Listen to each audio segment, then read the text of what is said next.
দেখতেছিলাম যে কোন একটা লোক নাকি 17টা বিয়ে করেছে, 17টা জেনাকে সে 17টা বিয়ে বলেছে। কেন? কারণ জ্ঞান শূন্যতা, ইসলাম সম্পর্কে না জানার কারণে বিয়ে বলেছে।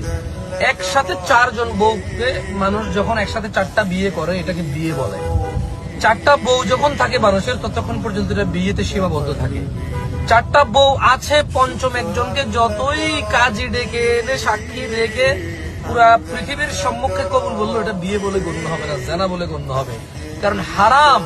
আল্লাহ সুবহানাহু ওয়া তাআলা পুরুষের জন্য একসাথে 4টি বউ বা 4টা মানে বিবাহ 4টা না, বউ 4টা একসাথে জায়েজ করেছে। কারো যদি বউ মারা যায়, কারো যদি ডিভোর্স হয়ে যায়, অনাকাঙ্ক্ষিত ভাবে অনিচ্ছাকৃত কারণে যদি না বনিবানা হয়, তালাক হয়ে যায়, তাহলে আরেকটা বিয়ে করতে পারবে। 4টা বউ একসাথে রাখতে পারবে, পূর্ণ করতে পারবে 4টা বউ একসাথে। তার বিয়ে 5টা হয়ে যাবে, কিন্তু হয়তো বউ 4টা, যেহেতু একটা ডিভোর্স হয়ে গেছে অনাকাঙ্ক্ষিত অনিচ্ছাকৃত কারণে আর বনিবানা